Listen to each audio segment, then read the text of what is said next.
မိတ်ဆွေများအားလုံးကျက်တည်မင်္ဂလာအဖျားတို့နဲ့ပြည့်စုံနိုင်ကြပါစေအခုဆိုလို့ရှိရင်တိတ်မကြခင်ရပိုင်းကာလအတွင်းမှာနှစ်ဟောင်းကုန်လို့နှစ်တိကိုပြောင်းတော့မှာဖြစ်တဲ့အတွက်လာမယ့်နှစ်တိကာလတွေမှာမိတ်ဆွေများလောကုတ္တရာအကျိုးများနဲ့ပြည့်စုံခါညောင်းပြီးလက်ရှိမျက်မှောက်ဘဝအကျိုးတန်တရားအကျိုးများရောက်နိုင်စေဖို့အတွက်မြတ်ဗုဒ္ဓရဲ့၉ပါးသောဂုဏ်တော်တွေကိုမိမိတို့ရဲ့မွေးစာတာတနင်္လာဂျူမင်းတည်ရှိရာစမ်းရှင်နက္ခတ်တွေရကံကောင်းကြီးတွေနဲ့ပြည့်စုံစေတဲ့နက္ခတ်ဂုဏ်တော်အဋ္ဌံရတရားကိုမျှဝေပေးပါရစေနက္ခတ်ဆိုတာကကျွန်တော်တို့စัจ java လာကောင်းကင်မှာတည်ရှိတဲ့ energy centers တွေဖြစ်ပါတယ်သူတို့ဒီ Shakti လို့ခေါ်တဲ့စွမ်းအင်နေရာတွေဖြစ်ကြပြီးသူတို့ဒီ feminine quality ဆိုတဲ့နတ်သမီးတွေရဲ့ dewi တွေရဲ့ဂုဏ်သတ္တိတွေတဘောပြည့်စုံတဲ့သဘောရှိပါတယ်မြတ်စွာဘုရားရဲ့ဂုဏ်တော်တွေမှာလည်းသက်ဆိုင်ရာဂုဏ်တော်တွေရကြီးမားတဲ့စွမ်းအင်တကြီးတွေမြင့်မြတ်တဲ့စွမ်းအင်တကြီးတွေရှိရပါတယ်အဲ့တော့မိမိတို့ရဲ့မွေးစာတာမှာရှိတဲ့မွေးစာတာရစမ်းရှင်နက္ခတ်ရဲ့စွမ်းအင်နဲ့ဂုဏ်တော်မှာရှိတဲ့ဂုဏ်တော်ရဲ့စွမ်းအင်တို့အလိုင်းဖြစ်သွားကြတယ်ဆိုလို့ရှိရင်မိမိရဲ့လှုပ်ဆောင်သမျှကြံစီသမျှအရာရာအားလုံးတို့မှာဆိုလို့ရှိရင်ဘေးဥပတ်အန္တရာယ်များပြင်ဝေပြီးတော့မိမိတို့ရဲ့လှုပ်ဆောင်မှုများအောင်မြင်ခြင်းတရှိဘဝကုသိုလ်ကံများမြင့်တက်နိုင်စေခြင်းတန်တရားအတွက်ကုသိုလ်ကံများဖြစ်တည်ခြင်းနတ်များချစ်ခင်ခြင်းစတဲ့အကျိုးကျေးဇူးတွေကိုရစေနိုင်ပါတယ်။ဒါကြောင့်မလို့ကျွန်တော်ရဲ့အခုဒီအဋ္ဌံရတရားကိုစမ်းရှင်နက္ခတ်များအရဘုရားဂုဏ်တော်ကျင့်စဉ်ရတရားများလို့ဆိုရပါလိမ့်မယ်။တနည်းအားဖြင့်ပြောမယ်ဆိုလို့ရှိရင်ဘုဒ္ဓဂုဏ and nashtra quality ဆိုတဲ့nashtra ဆိုတဲ့နက္ခတ်တွေမှာရှိတဲ့ energy တွေနဲ့ဘုဒ္ဓဂုဏ်တော်မှာရှိတဲ့ energy တွေကို align ပြုဆောင်ပေးခြင်းလည်းဖြစ်ပါတယ်အဲ့တော့ကျွန်တော်တို့ကိုယ်ဇာတာမှာရှိတဲ့စမ်းရှင်နက္ခတ်ကိုသိတဲ့လူများလည်းရှိတယ်လို့ကိုယ်ဇာတာကဘယ်နက္ခတ်နဲ့စမ်းရှင်မှမသိတဲ့လူတွေလည်းရှိနိုင်ကြပါတယ်တကယ်လို့ကိုယ်ဇာတာမှာဘယ်နက္ခတ်နဲ့စမ်းရှင်မှမသိဘူးဆိုလို့ရှိရင်ကျွန်တော်အခုပြထားတဲ့အတိုင်းလေးကျွန်တော်တို့ရဲ့ဒီမိုးတာဇာတာဖွဲ့ program လေးကိုလည်းအသုံးပြုလို့ရပါတယ်အဲ့တော့ဒီမိုးတာဇာတာဖွဲ့ program ကိုမှမရှိဘူးဆိုလို့ရှိရင် Android သမားများအတွက်ဟုတ်ကျွန်တော်တို့ Google Play Store မှာကျွန်တော်တို့မိုးတာ MOTAA ဇာတာဖွဲ့ program ကိုရှာလိုက်ပါ download လုပ်လိုက်ပါအဲ့ဒီဇာတာထဲမှာမိမိရဲ့မွေးတဲ့အချိန်မွေးတဲ့နာရီမွေးဖွားရာ data တန်ဖိုးတွေကိုရွေးပေးလိုက်ပါပြီးလို့ရှိရင်ရေးကြီးဆုံးအချက်ကတော့ကျွန်တော်တို့အဲ့ဒီမှာအနီရောင်လေးနဲ့ကျွန်တော်ကွက်ပြထားတဲ့စနစ်ပိုင်းပြင်ရန်ဆိုတဲ့နေရာမှာတစ်ချက်ကြည့်ပါပုံမှန်အားဖြင့်တော့ဘာမှပြုပြင်စရာမလိုပါဘူးဒါပေမဲ့အရေးကြီးဆုံးကအဲ့ဒီမှာ Sidereal Lahiri ဆိုတဲ့ SIDEREL Sidereal LAHI Sidereal Lahiri ဆိုတာကဖြစ်နေလို့ပါတယ်အဲ့လိုမဟုတ်ဘူးဆိုလို့ရှိရင်နက္ခတ်အမှန်ကိုကျွန်တော်တို့ရရှိမှာဟုတ်ပါဘူးအဲ့လိုဇာတာလေးဖွဲ့ပြီးသွားတဲ့အခါမှာဇာတာရဲ့ပထမစာမျက်နှာမှာကျွန်တော်ကြည့်လိုက်မယ်ဆိုရင်ကျွန်တော်ဒီမှာအနီရောင်လေးနဲ့ကွက်ပြထားတဲ့စင်ဆိုပြီးတော့ပြီးမှဘေးမှာအတ္တလိတလို့ရေးထားတာလေးရှိပါတယ်ဒါကိုကြည့်မယ်ဆိုလို့ရှိရင်ဒီနက္ခတ်ဟာဆိုလို့ရှိရင်ဒီဇာတာဒီအတ္တလိတနက္ခတ်နဲ့စမ်းရှင်တယ်ဆိုတာကိုပြဆိုထားခြင်းဖြစ်ပါတယ်ဒါဆိုလို့ရှိရင်မိတ်ဆွေများအားလုံးမြည်သူမဆိုမိမိရဲ့စမ်းရှင်နက္ခတ်ကိုအလွယ်တကူသိနိုင်ကြလိမ့်မယ်လို့ကျွန်တော်ယုံကြည်ပါတယ်ဟုတ်ပြီကျွန်တော်တို့နောက်ကျွန်တော်တို့ဆက်ကြည့်ကြအောင် မြတ်စွာဘုရားရဲ့ဂုဏ်တော်တွေမှာအရဟံဆိုတဲ့ဂုဏ်တော်ကလူတိုင်းကြားမှုကြဖြစ်ပါတယ်ဒီအရဟံဂုဏ်တော်ဟာအမြဲတမ်းကြီးမြတ်တဲ့ဂုဏ်တော်လည်းဖြစ်ပါတယ်အဲ့တော့ကျွန်တော်တို့ကအရဟံဂုဏ်တော်ကိုနာနဲ့မိုးလင်းအာယုံတောက်ချိန်မှာတရားရှိကောက်ရုပ်ဖတ်ပူဇော်ခြင်းတွေကိုမိမိရဲ့ဇာတာမှာ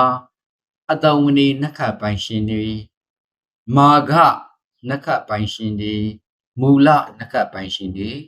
လှုပ်ဆောင်နိုင်ကြပါတယ်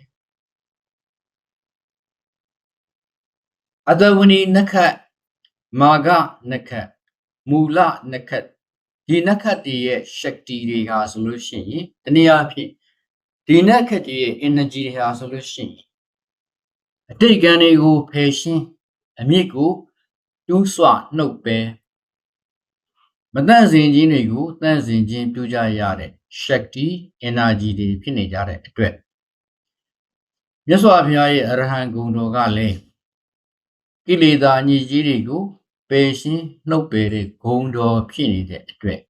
သူတို့ရဲ့ energy ချင်း align ဖြစ်ပါတယ်။ဒါကြောင့်မလို့အရဟံဂုဏ်တော်ကိုအတ္တမဏိနက္ခပိုင်ရှင်တွေမာဃနက္ခပိုင်ရှင်တွေမူလနက္ခပိုင်ရှင်တွေကနည်းနည်းတိုင်းမှာတရားရှိခောက်စီရွတ်ဆိုပူဇော်ခြင်းနဲ့မိမိတို့ရဲ့အဋိဌံရတရားကိုပြုဆောင်နိုင်ကြပါတယ်။နောက်ဂုဏ်တော်တစ်ခုကတော့တမ္မာတန်ဗုဒ္ဓောဂုဏ်ဖြစ်ပါတယ်။ဒီတမ္မာတန်ဗုဒ္ဓောဂုဏ်တော်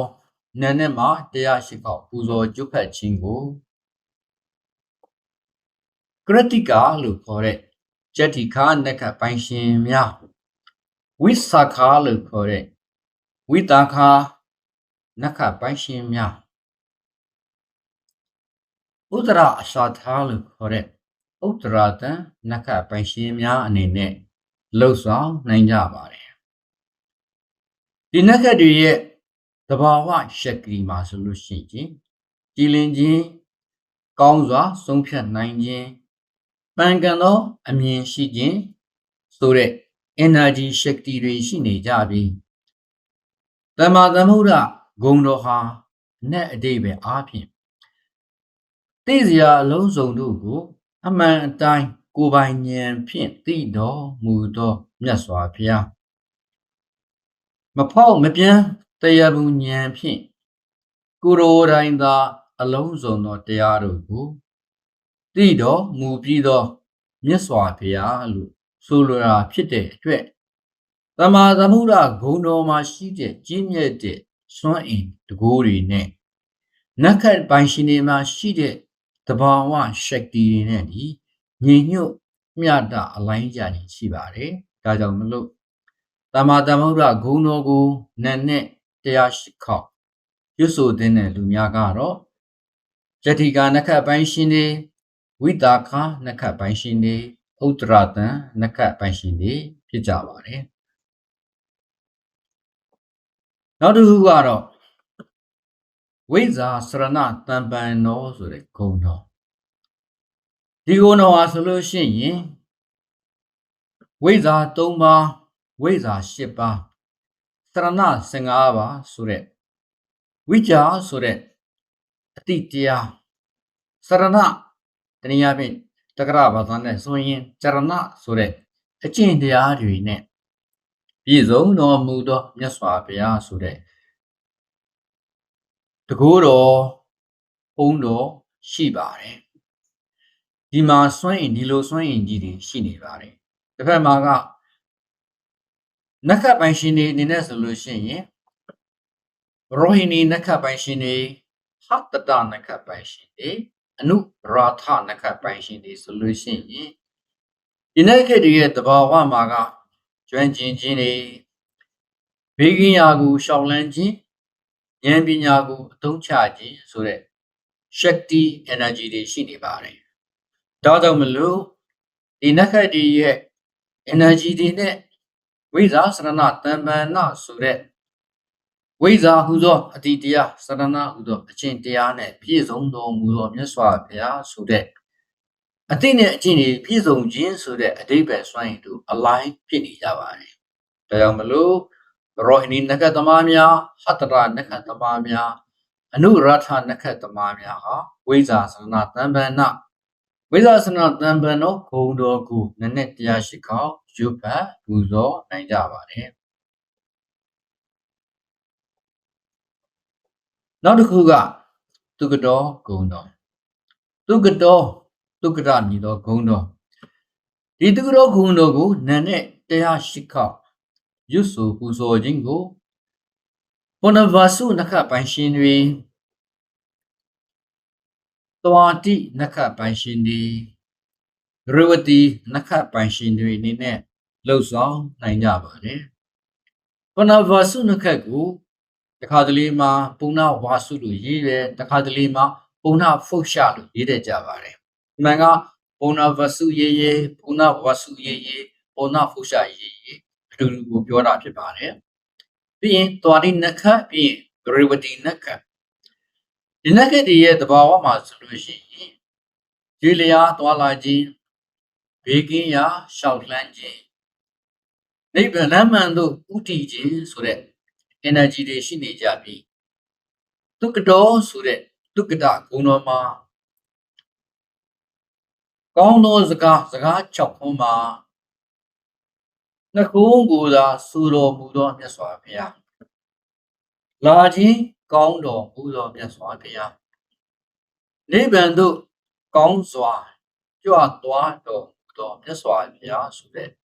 အနက်အဓိပ္ပာယ်နဲ့ကြီးမားတဲ့စွမ်းမကားတွေပါဝင်နေတဲ့အတွက်ဒီပုဏ္ဏဗာစုနက္ခတ်တနည်းအားဖြင့်ပုဏ္ဏဖုရှနက္ခတ်သွားတိနက္ခတ်ရေဝတိနက္ခတ်တွေရဲ့စွမ်းအင်နဲ့ဒီ align ဖြစ်နေပါတယ်ဒါကြောင့်မလို့ဒီနက္ခတ်ပိုင်ရှင်တွေဟာ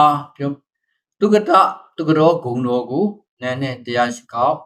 ရွတ်ဆိုအဋိဌံဝင်နိုင်ကြပါတယ်နောက်တစ်ခုကလောကဝိတုဆိုတဲ့ဂုံတော်လောကဝိတုဆိုတဲ့ဂုံတော်ဟာလောက၃ပါးကိုတည်တော်မူခြင်းဘုရားရှင်ရဲ့ဉာဏ်တော်ဟာတာမန်သိမြင်မှုအဆင့်ကိုကျော်လွန်ပြီးလောက၃ပါးစလုံးရဲ့အနုစိတ်အမှန်တရားတွေကိုခွဲခြမ်းစိတ်ဖြာပြီးလုံးဝဥဒုံသိမြင်တော်မူခြင်းဆိုတဲ့စွမ်းပကားတွေအဓိပ္ပာယ်တွေလေးနက်စွာပါဝင်နေပါတယ်တစ်ဖက်မှာလည်းမိဂတိနက္ခတ်ပိုင်ရှင်တွေစိတ်တရနက္ခတ်ပိုင်ရှင်တွေတရဝံနက္ခတ်ပိုင်ရှင်တွေဒီနက္ခတ်တွေမှာရဲ့သဘာဝတွေမှာဆိုလို့ရှိရင်တနည်းအားဖြင့်ဒီနက္ခတ်တွေရဲ့ shakti မှာဆိုလို့ရှိရင်သဘာဝကိုနားလေရှာဖွေခြင်း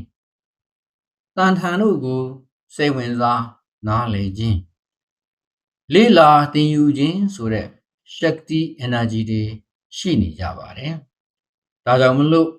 လောကဝိတုဂုံတော်ရဲ့စွမ်းပကားအဓိပ္ပာယ်တွေနဲ့မိဂတိနက္ခတ်စိတ်တရနက္ခတ်တရောနက္ခတ်တွေရဲ့စွမ်းအင် shakti တို့ဟာအလိုင်းကျနေတာဖြစ်တဲ့အတွက်ကြောင့်မလို့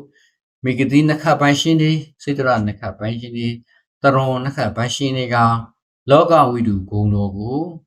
နည်းနည်းတရားရှိခေါက်ရွတ်ဆိုအဋိဌံဝင်ခြင်းအပြင်မိမိတို့ရဲ့ကုသိုလ်ကံများ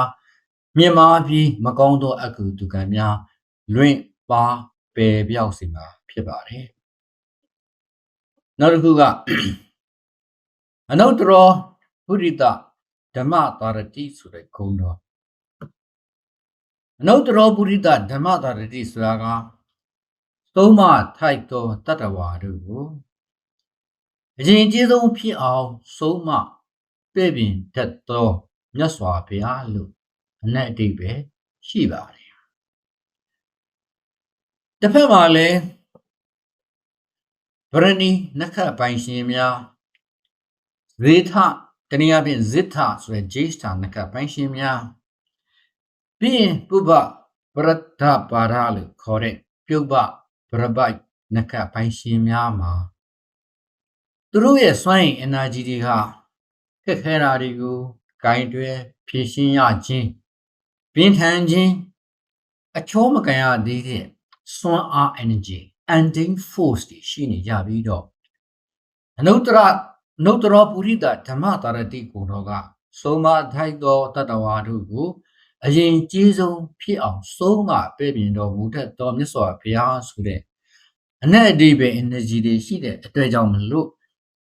သူတို့ဒီ energy ချင်း shakti ချင်း align ဖြစ်ပါတယ်။ဒါကြောင့်မလို့ပရိနိနခပိုင်ရှင်များ Jesta ဆိုတဲ့ဇေထနခပိုင်ရှင်များဥပပဒရပါဒဆိုတဲ့ပြုတ်ပပဒရပိုင်နခပိုင်ရှင်များဟာဒီအနုတ္တရပုရိသဓမ္မတာရတိဂုံတော်ကိုနတ်နဲ့တရားရှိခေါက်ရွစုအဋိဌံဝန်နေခြင်းအဖြစ်မိမိတို့ရဲ့မကောင်းတဲ့ကုသိုလ်ကံတွေကိုဖယ်ရှားနိုင်ပြီးကောင်းမြတ်တဲ့ကုသိုလ်ကံတွေကိုဝင်လန်းလာရောက်စီမှာဖြစ်ပါတယ်နောက်တစ်ခုကတော့တထာဒေဝမနုဿာနံဆိုတဲ့ဂုဏ်တော်ဖြစ်ပါတယ်တထာဒေဝမနုဿာနံဆိုတာကလူနဲ့မြတ်မာတတ္တဝါအားလုံးတို့ရဲ့ဆရာတဆူဖြစ်တော်မြတ်စွာဘုရားဆိုတဲ့အနှစ်သာရအဓိပ္ပာယ်ရှိနေလို့ပဲဖြစ်ပါတယ်တစ်ဖက်မှာလည်းဟောရှနခပိုင်ရှင်တွေဥတ္တရဖလဂုဏီနခပိုင်ရှင်တွေဥတ္တရပရနခပိုင်ရှင်တွေဟာဆိုလို့ရှိရင်သူတို့ရဲ့ shakti တွေမှာဆိုလို့ရှိရင်လမ်းညွှန်ပေးခြင်းလမ်းပြပေးခြင်းကာကွယ်ပေးခြင်းကိုချင်းတရားနဲ့သက်ဆိုင်တဲ့အာဏာစက်ဆိုတဲ့စွမ်းအား energy shakti တွေရှိနေကြပြီးမြတ်စွာဘုရားရဲ့ဂုဏ်တော်ရဲ့တလူနဲ့မြမတတ္တဝါတို့ရဲ့ဆရာတဆူဖြစ်တော်မူသောမြတ်စွာဘုရားဆိုတဲ့အနှစ်သာရနဲ့ကိုက်ညီ align ဖြစ်တာမလို့ဟောရှနခပိုင်ရှင်တွေဥတ္တရဖလဂုဏီနခပိုင်ရှင်တွေဥတ္တရဗရပရနခဥတ္တရဗရပိုက်နခပိုင်ရှင်တွေအနေနဲ့တထာထေဝမနုဿာနံဂုဏ်တော်ကိုနာနဲ့တရားရှိခောက်စီရုပ်ဖတ်ပူဇော်ခြင်းအဖြစ်နေ့စဉ်ကံကောင်းခြင်းတွေလာရောက်ပြီးကံဆိုးခြင်းတွေကိုပယ်ရှားနိုင်စေခြင်းရှိပါတယ်နောက်တစ်ခုကတော့ဗုဒ္ဓောဆိုတဲ့ဂုဏ်တော်ဗုဒ္ဓောဆိုတဲ့ဂုဏ်တော်မှာဗုဒ္ဓောဆိုတာဒီကျွန်တော်တို့သစ္စာလေးပါးတရားကိုတော်တိုင်းထွင်းဖောက်သိခြင်းနဲ့ awaken ဆိုတဲ့နှိုးကြားခြင်းမိမိကိုယ်တိုင်လည်းနှိုးကြားခြင်းသူတစ်ပါးကိုလည်းသင်ကြားပေးခြင်းအပြင်နှိုးကြားစေသူဆိုတဲ့ awaken consciousness ဆိုတဲ့သဘောကိုပြဆိုတဲ့စွမ်းပကားအနက်အဓိပ္ပာယ် energy တွေရှိနေပါတယ်တခြားတစ်ဖက်မှာတော့အဒရဆိုတဲ့နက္ခပိုင်ရှင်တွေအတလိတဆိုတဲ့နက္ခပိုင်ရှင်တွေတတ္တဘိရှာဆိုတဲ့နက္ခပိုင်ရှင်တွေမှာဆိုလို့ရှိရင်အခက်အခဲအကျယ်တွဲတွေကနေပြီးတော့နှိုးကြားထားကြခြင်း healing ဆိုတဲ့ကုသပေးခြင်းနည်းနည်းတဲ့ဒသနာဆိုတဲ့စွမ်းအား energy shakti တွေရှိနေကြပါတယ်ဒါကြောင့်မလို့အဒရနက္ခပိုင်ရှင်တွေအရှလေးရှာလို့ခေါ်တဲ့တက္ကရာလိုအပြင်အရှလေးရှာလို့ခေါ်တဲ့အတလိတနက္ခပိုင်ရှင်တွေတက္ကရာလိုအပြင်စတ္တဘိရှာလို့ခေါ်တဲ့တတ္တဘိရှာနက္ခပိုင်ရှင်တွေဟာဘုဒ္ဓဟူတော်ကိုပြုဖတ်ပွားများခြင်းအပြင်နေ့စဉ်မှာမကောင်းတဲ့ကုသိုလ်ကံများကိုကင်းစင်ပပျောက်စေပြီးကောင်းမြတ်ခြင်းကျက်တည်မင်္ဂလာလို့နဲ့အစစအရာရာအောင်မြင်ခြင်းတွေကိုဖြစ်တည်နိုင်စေမှာဖြစ်ပါတယ်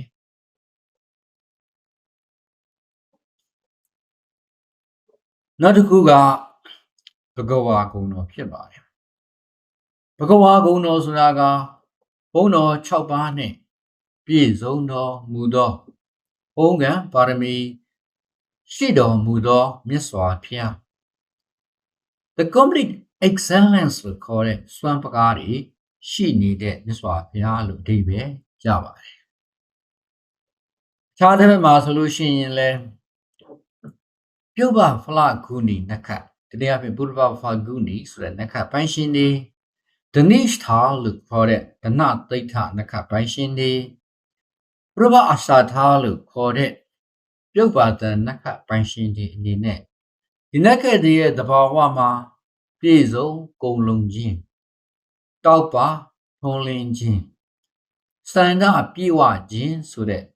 စွမ်းအားရှက်တိ energy တွေရှိနေကြပါတယ်ဒါကြောင့်မလို့ပြုတ်ပါဖလဂုဏီတနည်းအားဖြင့်ပုရ္ဗဖဂုဏီဆိုတဲ့နက္ခပိုင်ရှင်တွေဒနသိဋ္ဌတနည်းအားဖြင့်ဓနိရှထာဆိုတဲ့နက္ခပိုင်ရှင်တွေ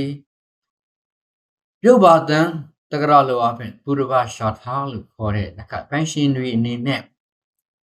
ဘဂဝါဂုဏ်တော်ကိုနည်းနဲ့တိုင်းမှာတရားရှိခေါက်စီ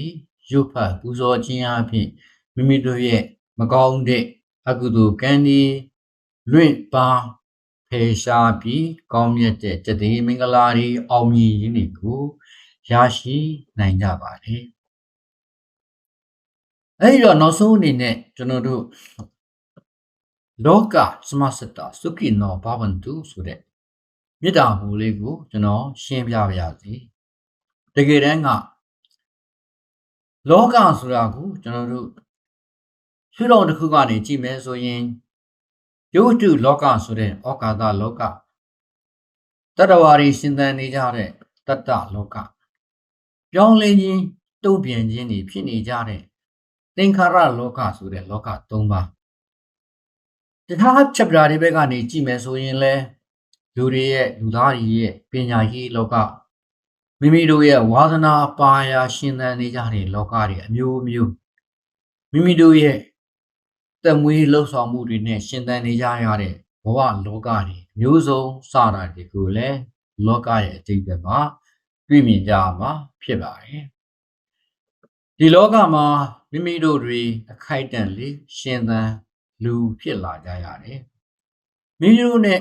အချိန်တူဖြစ်ပြိုင်ရှင်သန်လာရတဲ့တတ္တဝါတွေလည်းရှိကြပါတယ်တကယ်တော့တန်တရားခီးမှာဒီလိုလောကပေါ်မှာလမ်းကြုံပြီးလာဆုံကြဖို့ဆိုတာမလွယ်ပါဘူးပြီးတော့ဆုံတွေ့ခြင်းဆိုတာလည်းတန်တရားခီးနဲ့ရှင်လိုက်ရင်ခဏတစ်ဖြုတ်ကလေးသာလေဖြစ်ပါတယ်တချို့ကတော့အရင်ထွက်ခွာသွားကြရလိမ့်မယ်တချို့ကတော့လည်းကိုယ့်ရဲ့နောက်ကြမှာထွက်ခွာသွားကြရလိမ့်မယ်